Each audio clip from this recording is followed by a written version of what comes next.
Hello guys, आज म भ्याक्टरको second lecture लिन गइरहेको छु।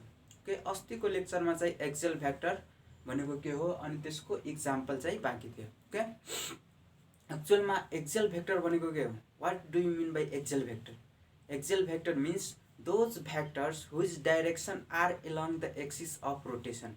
जुन भ्याक्टर त्यसको डाइरेक्सन एक्सिसको एलङ हुनु पर्यो, वा यो डाइरेक्सन के हुन्छ भने आउटवार्ड पनि हुन सक्छ वा इनवार्ड पनि हुन सक्छ। भनेको तल पनि हुन सक्छ, माथि पनि हुन सक्छ, एक्सिसको एलङमा हो। त्यस्तो भ्याक्टरलाई एक्सेल भ्याक्टर भनिन्छ हो। त्यसको इक्जाम्पलहरू के होला? जति पनि रोटेसन मोसन वा रोटेसन फिजिकल क्वान्टिटी छ त्यो सबै त्यसको इक्जाम्पल भयो। ओके, आज एक्सेल भ्याक्टरको example of axial vectors.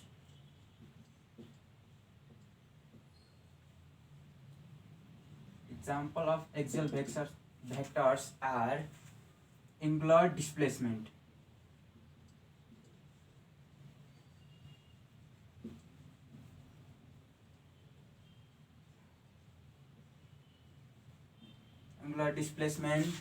angular velocity,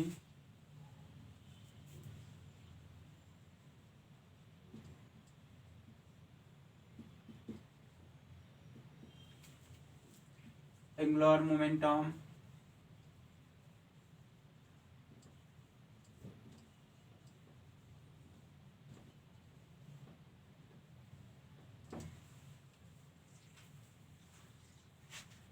and torque, etc. Okay, अब एक्सेल भेक्टर्स को डाइरेक्सन कसरी डिटरमाइन गर्ने, कसरी डाइरेक्सन फाइन्ड आउट गर्ने। ओके, अस्तिको लेक्चरमा एक्सेल भेक्टर्स को डाइरेक्सन फाइन्ड आउट गर्नको लागि के चाहिन्छ? राइट ह्यान्ड कर्व रुल वा right hand thumb curve rule. भनेपछि यो के हो भनेपछि सपोज कुनै सर्कुलर मोसन भइराछ भनेको क्लकवाइजमा भइराछ भनेपछि क्लकको डाइरेक्सनमा यो मोसन भइराछ हो। त्यो मोसनको डाइरेक्सन फाइन्ड गर्दाखेरि कसरी गर्नुपर्छ? राइट ह्यान्डको थम्ब रुल, यो थम्ब रुललाई मोसनको एलङमा रोटेसन गर्ने, मोसनको एलङमा कर्व गर्ने। भनेपछि यो मोसन क्लकवाइजमा छ भने यो ह्यान्डलाई, यो चारवटा औलालाई मोसनको एलङमा के गर्ने? कर्व गर्ने। भनेपछि कर्व गर्दाखेरि मोसनको एलङमा कर्व गर्दाखेरि जुन थम्ब फिङ्गर कतातिर छ भनेको भित्र छ हो। भनेपछि यसको डाइरेक्सन भित्र भयो, एलङ द एक्सिस। एक्सिसको एलङ के भयो? भित्र भयो हो। यसरी डाइरेक्सन फाइन्ड आउट गर्न मिल्छ। सपोज यो क्लकवाइजमा मोसन भइराछ, यस्तै अर्को एन्टी क्लकवाइजमा भएको भए, एन्टी क्लकवाइजमा भइराछ भने एन्टी क्लकवाइज भनेको घडीको विपरीत दिशा। ओके, अपोजिट अफ क्लक हो।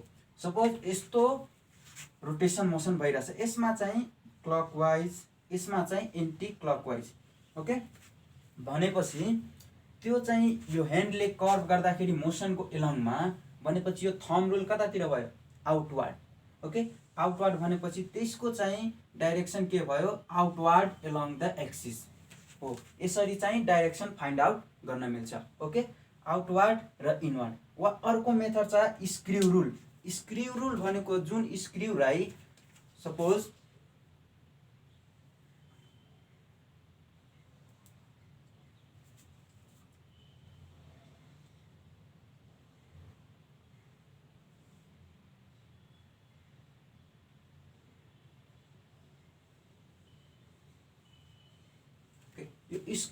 सपोज यो स्क्रू हो। अब यो स्क्रूलाई कस्दाखेरि के हुन्छ? यो भित्रतिर जान्छ। ओके, भित्रतिर जाँदाखेरि त्यसको के डाइरेक्सन के भयो? Inward along the axis. वा खोल्दाखेरि के हुन्छ? स्क्रू बाहिरतिर आउँछ भनेपछि त्यसको डाइरेक्सन के भयो? आउटवार्ड एलङ द एक्सिस हो। यसरी एक्सेल भेक्टरको डाइरेक्सन निकाल्न मिल्छ। त्यसपछि अब इन्ट्रान्सहरुमा चाहिँ स्केलर र भेक्टर छुट्याउँदाखेरि कुन स्केलर क्वान्टिटी हो कुन भेक्टर क्वान्टिटी हो त्यसरी चाहिँ फाइन्ड आउट गर्नको लागि म दुईटा नोट लेखाउँछु पोइन्टमा।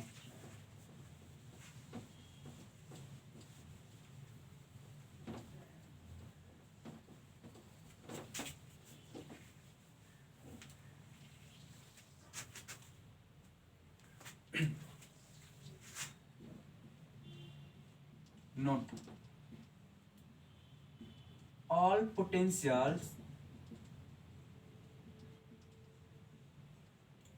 जति पनि पोटेन्शियल छ नि, जति इलेक्ट्रिक पोटेन्शियल म्याग्नेटिक पोटेन्शियल जति पनि पोटेन्शियल चाहिँ स्केलर क्वान्टिटी हुन्छ भनेर बुझ्नुपर्छ। all potential all fluxes and intensity of energy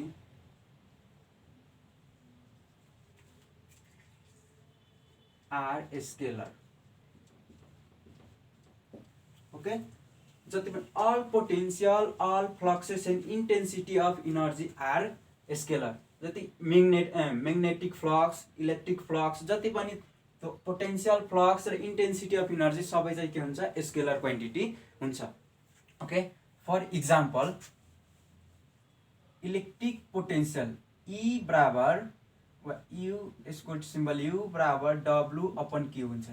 यो भनेको हो work done per unit charge हो।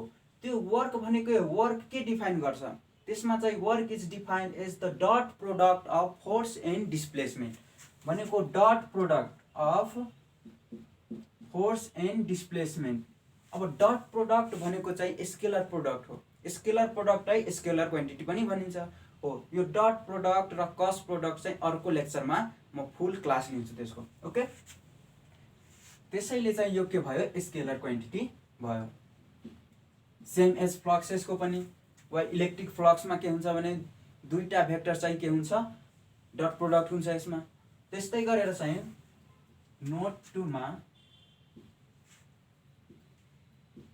all flux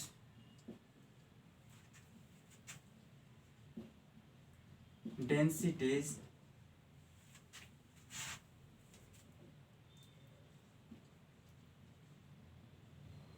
gradient of all quantities all field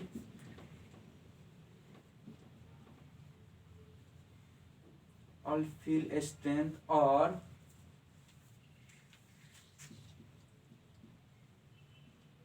intensity and all dipole moments are vectors।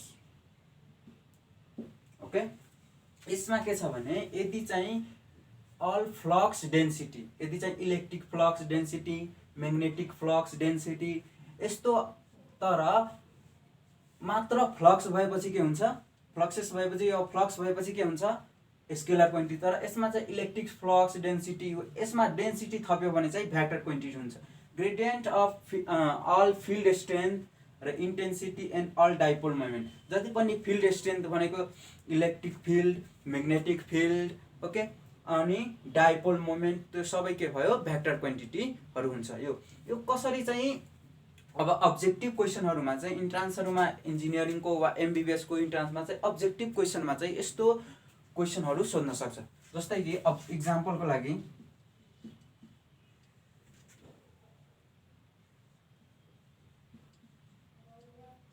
Scalar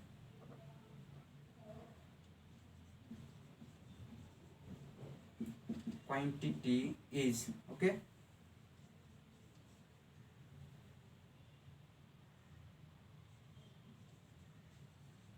weight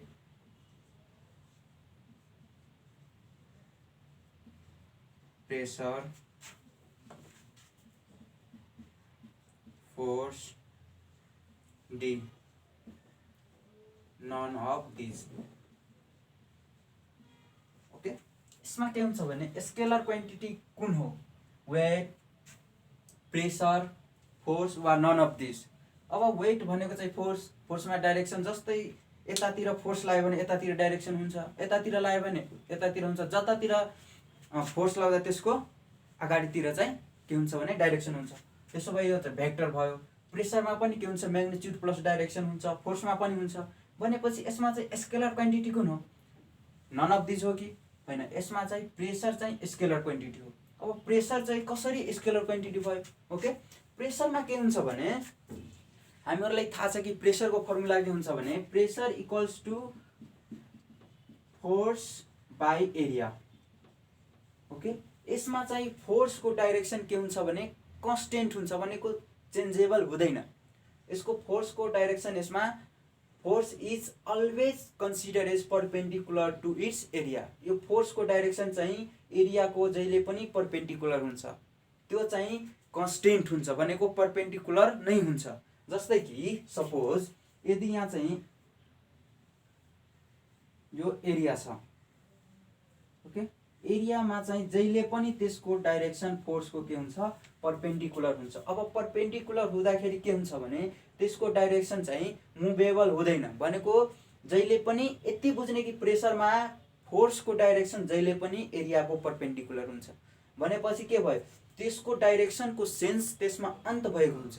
त्यसैले त्यो प्रेसरलाई चाहिँ स्केलर क्वान्टिटीमा लिएको हुन्छ। प्रेसरलाई चाहिँ स्केलर क्वान्टिटी पनि भनिन्छ भनेर बुझ्नुपर्छ। ओके, त्यसपछि चाहिँ क्वेसन नम्बर बी मा चाहिँ an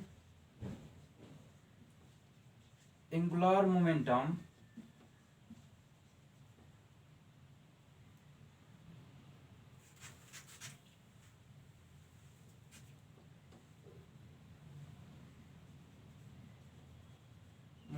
is 1,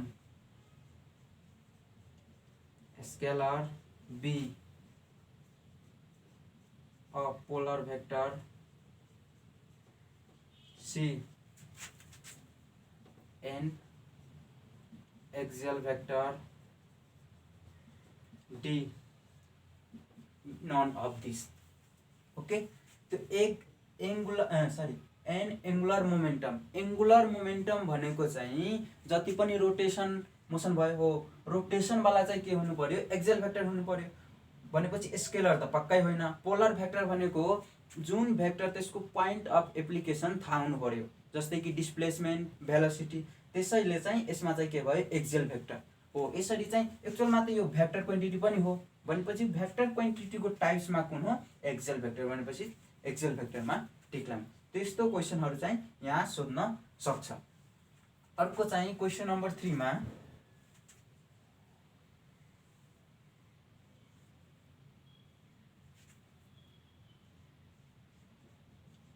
vector quantity is 1, potential B, electric current C,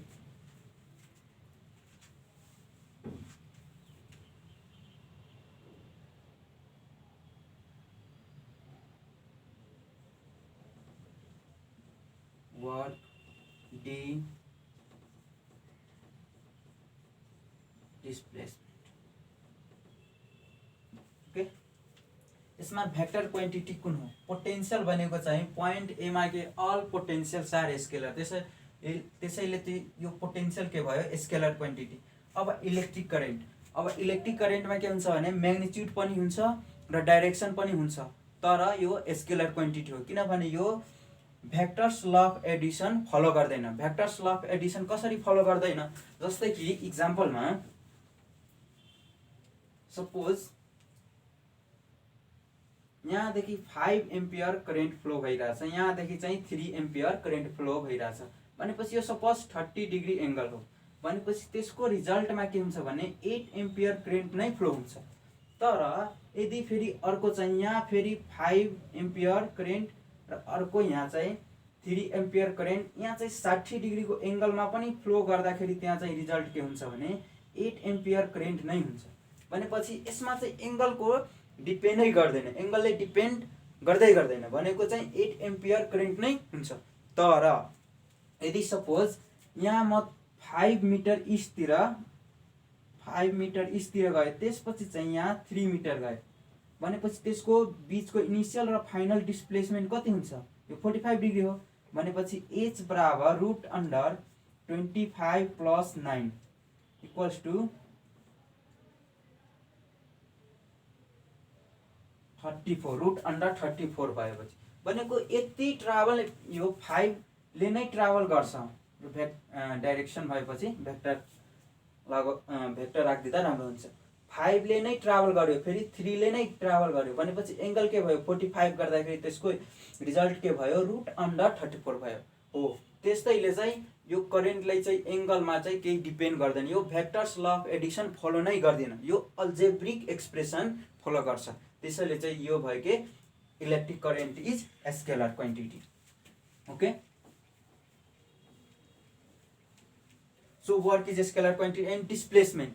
अब डिस्प्लेसमेन्ट स्केलर क्वान्टिटी हो कि भेक्टर क्वान्टिटी हो? ओके, सपोज यहाँ चाहिँ ए को कुनै ए भएको वाई को घर छ, यहाँ यसको गर्लफ्रेन्ड बी को त्यसको गर्लफ्रेन्डको घर छ हो। सपोज यो बाटो बिग्रेछ भनेपछि यो अर्को बाटो भएर चाहिँ आज गयो भेट्न। ओके, त्यस्तो जाँदाखेरि के भयो? त्यसमा चाहिँ यो चाहिँ के भयो? टोटल डिस्टेन्स, यो जति पनि डिस्टेन्स त्यस्तोलाई चाहिँ के भन्छ? डिस्प्लेसमेन्ट।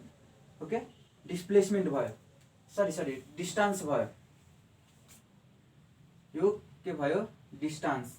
टोटल पाथ ट्राभल भनेको डिस्टेन्स भयो। यो कति भयो? यो इनिसियलदेखि फाइनल, यो डिस्प्लेसमेन्ट भयो। डिस्प्लेसमेन्ट भनेको the shortest distance between initial and final. त्यो इनिसियल र फाइनल बीचको सर्टेन डिस्टेन्सलाई चाहिँ डिस्प्लेसमेन्ट भन्छ। र डिस्टेन्स भनेको द पाथ ट्राभल, जति पनि ट्राभल गर्यो त्यो टोटल पाथलाई चाहिँ डिस्टेन्स भनिन्छ। ओके, अब यसमा के छ भने यसमा डाइरेक्सन फिक्स छैन, तर यसमा के छ भने फिक्स डाइरेक्सन छ। भनेको चाहिँ यो इस्टतिर चाहिँ सपोज यो 50 मिटर छ भने यो 25 मिटर होला इस्ट डाइरेक्सनमा हो। त्यसमा के भने म्याग्निट्युड प्लस डाइरेक्सन पनि सो गर्यो। यसमा चाहिँ फिक्स डाइरेक्सन छैन, यसमा चाहिँ के भयो?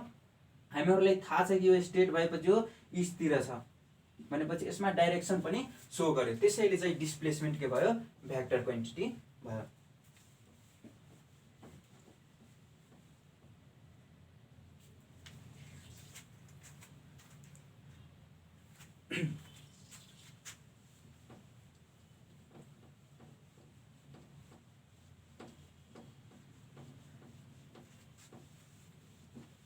अब्जेक्टिभ क्वेसन चाहिँ यस्तै खाले इन्ट्रान्समा, इन्जिनियरिङको इन्ट्रान्समा 1 मार्क्सको लागि यस्तै खाले सोध्छ।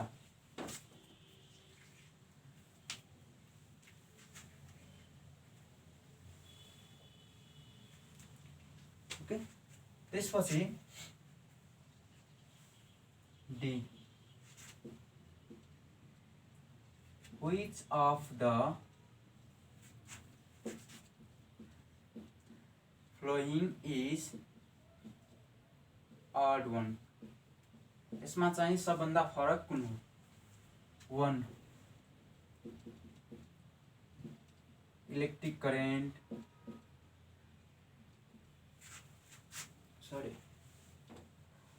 Electric field, B magnetic field, C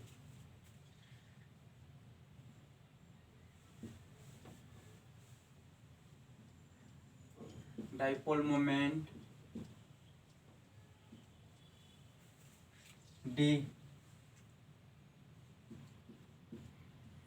potential. Okay, note को बी नंबर में के छ? जति पनि फिल्ड भएको, फिल्ड स्ट्रेंथ वा इंटेंसिटी, फिल्ड इंटेंसिटी वा डाइपोल मोमेंट भएको चाहिँ के हुनु पर्यो? भेक्टर क्वान्टिटी हुनु पर्यो। भनेपछि इलेक्ट्रिक फिल्ड, म्याग्नेटिक फिल्ड र डाइपोल मोमेन्ट भनेको यो भेक्टर क्वान्टिटी भयो र जति पनि पोटेन्सियल के हुन्छ भने स्केलर क्वान्टिटी हो। भनेपछि के भयो यो यसमा चाहिँ सबभन्दा अड हो। ओके, अनि ईमा the necessary condition for a physical quantity to be a vector is that, okay, one ma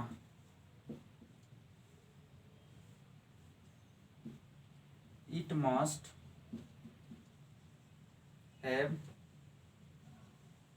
magnitude, okay, it must have both magnitude and direction.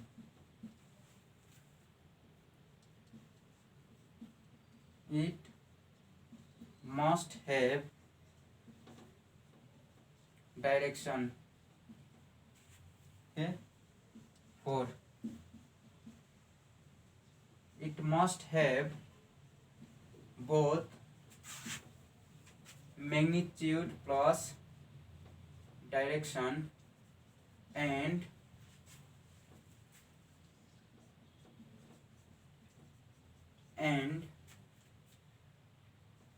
must follow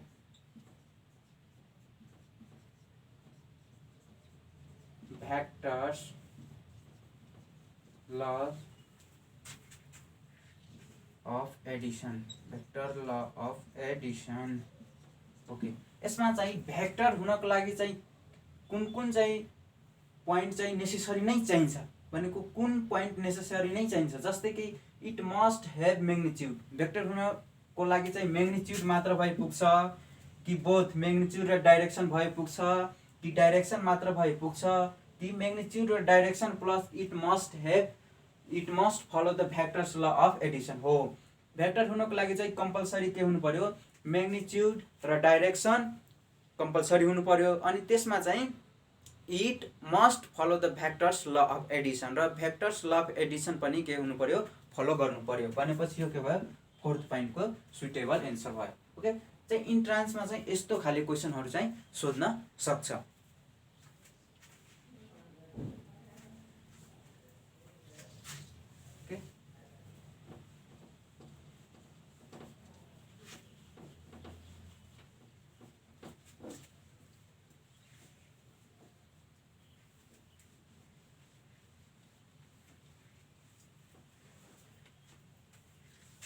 त्यसपछि चाहिँ रिप्रेजेन्टेसन अफ भेक्टर,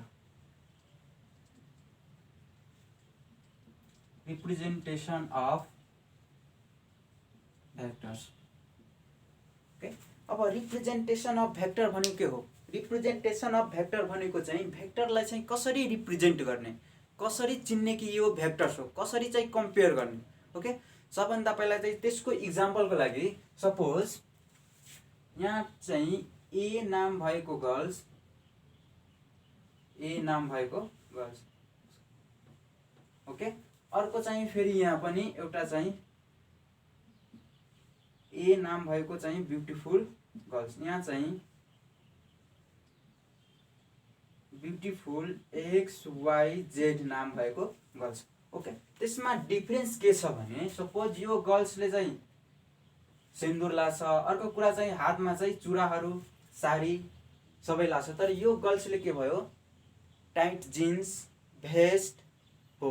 भनेपछि यहाँबाट चाहिँ के represent गर्छ, त्यसमा के represent गरेर बुझ्छ कि यो सिन्दुरले अनि चुराले के रिप्रेजेन्ट गर्छ भने यो मेरिड होला पक्का, भनेपछि यो अनमेरिड हो। त्यो चाहिँ यो चाहिँ सिन्दुर चुरालाई रिप्रेजेन्ट गरेर चाहिँ हामीलाई के डिटरमाइन गर्यो, त्यो चाहिँ पक्का मेरिड हो भनेर, अनि यो चाहिँ अनमेरिड हो। त्यो चुरा सिन्दुर त्यो रिप्रेजेन्टेसनले हामीलाई के थाहा भयो, यो मेरिड हो, यो अनमेरिड हो।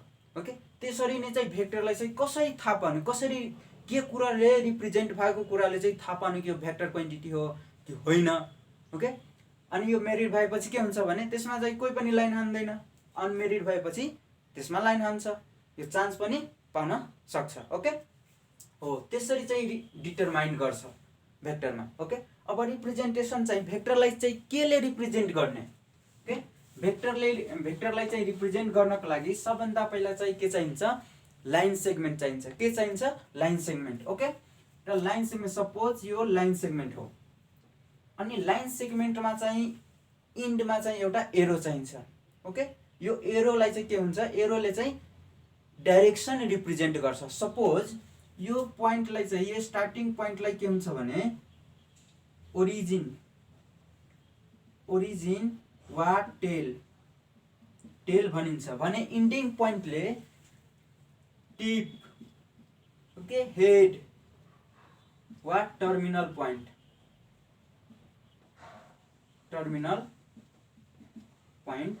भनिन्छ। ओके, त्यो स्टार्टिङ पोइन्टलाई ओरिजिन र टेल, अनि चाहिँ इन्डिङ पोइन्टलाई टिप र हेड र टर्मिनल पोइन्ट। ओके, यो भेक्टर रिप्रेजेन्ट गर्ने भनेको चाहिँ सपोज यो पी हो र यो क्यू हो भनेपछि भेक्टर पी क्यू रिप्रेजेन्ट गर्नको लागि चाहिँ एउटा चाहिँ माथि सानो एरो दिनुपर्छ। भनेको यो पी भनेको स्टार्टिङ पोइन्ट अनि यो क्यू भनेको चाहिँ इन्डिङ पोइन्ट। सपोज चाहिँ यसको लेन्थले चाहिँ म्याग्निट्युड पनि डिटरमाइन गर्छ। सपोज यो 10 न्युटन फोर्स हो भने एफ इक्वल्स टु 10 न्युटन भनेको चाहिँ एफ के भयो, यो 10 न्युटन हो भनेको यो टी डिस्टेन्सलाई चाहिँ 10 न्युटन फोर्स भनिन्छ भने 5, suppose 5 force equals to 5 newton हो। 5 न्युटन भएपछि त्यसको चाहिँ आधी चाहिँ के हुन्छ भने साइज हुनु पर्यो। यो ग्राफिकलमा चाहिँ यो एरोको साइजले म्याग्निट्युड पनि डिटरमाइन गर्छ, अनि यो डाइरेक्सनले यो एरोले के गर्छ, डाइरेक्सन पनि सो गर्छ। सपोज यो एरो यस्तो छ भने यो कुन डाइरेक्सन भनेको, सपोज यस्तो छ भने सपोज यसको आधी यो 5 न्युटन छ भने यो 10 न्युटन छ भने। ओके, भनेपछि के भयो, 5 न्युटन फोर्स चाहिँ इस्टतिर लागिरहेछ, यो डिटरमाइन गर्छ। 5 न्युटन फोर्स चाहिँ के हुन्छ भने इस्टतिर लागिरहेछ। यसमा चाहिँ के हुन्छ भने 10 न्युटन फोर्स चाहिँ इस्ट नर्थतिर लागिरहेछ भने यो एरोको साइजले चाहिँ डिटरमाइन गर्यो कति न्युटन फोर्स लागिरहेछ भने। ओके, यसरी चाहिँ भेक्टरलाई डिटरमाइन गर्न मिल्छ। सपोज अब 10 न्युटन फोर्स छ भने एफ को माथि चाहिँ 10 सेन्टिमिटर, सपोज यहाँ चाहिँ यो 10 सेन्टिमिटर बराबर 10 न्युटन हुन्छ भनेपछि यहाँ सपोज फोर्स बराबर 10 न्युटन छ भने त्यसको चाहिँ 10 सेन्टिमिटरको एरो दिनु पर्दैन। भनेपछि यो सानो एरोले नै बुझिन्छ कि यो 10 न्युटनको फोर्स हो भने। अनि यसलाई चाहिँ ग्राफिकली रिप्रेजेन्ट गर्न पर्यो भने चाहिँ यसलाई चाहिँ 10 सेन्टिमिटरको एरो दिनुपर्छ। यसरी चाहिँ भेक्टरलाई चाहिँ रिप्रेजेन्ट गर्छ, यसरी चाहिँ भेक्टरलाई चिन्छ। ओके,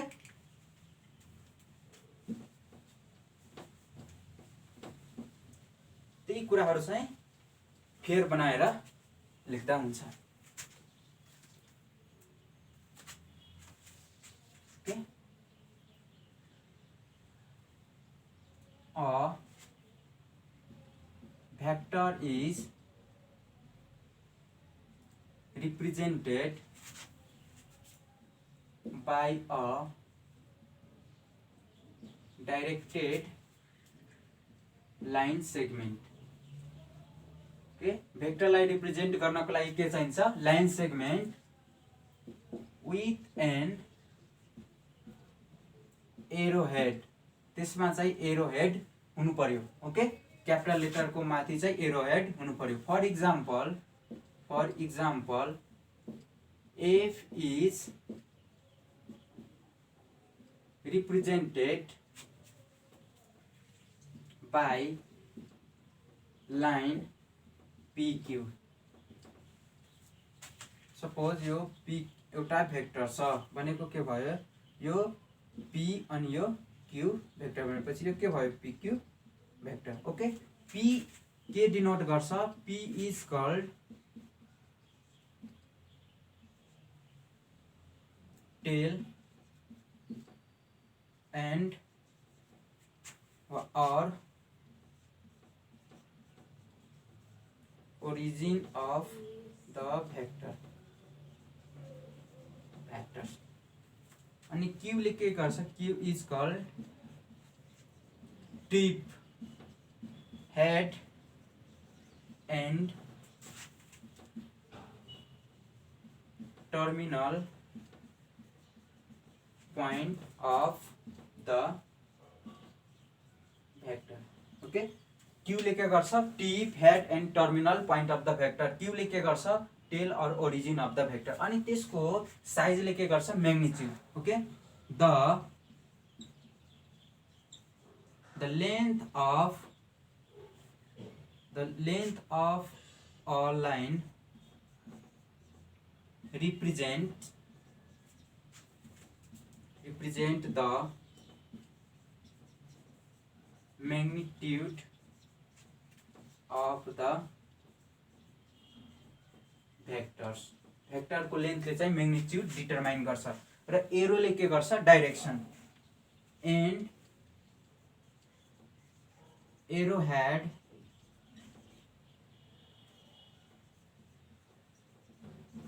represent the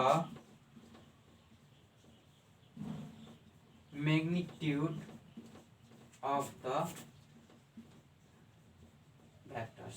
ओके, यसरी चाहिँ भेक्टर रिप्रेजेन्ट गर्छ भनेर बुझ्नुपर्छ. त्यसपछि चाहिँ नोटेसन अफ भेक्टर. अब भेक्टरलाई चाहिँ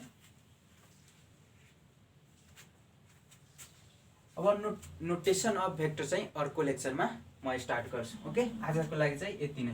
त्यसपछि चाहिँ आज के पढाइ भयो, एक्सेल भेक्टर्स, अब्जेक्टिभ क्वेसन, अनि त्यसमा चाहिँ representation of vector. Okay, thank you.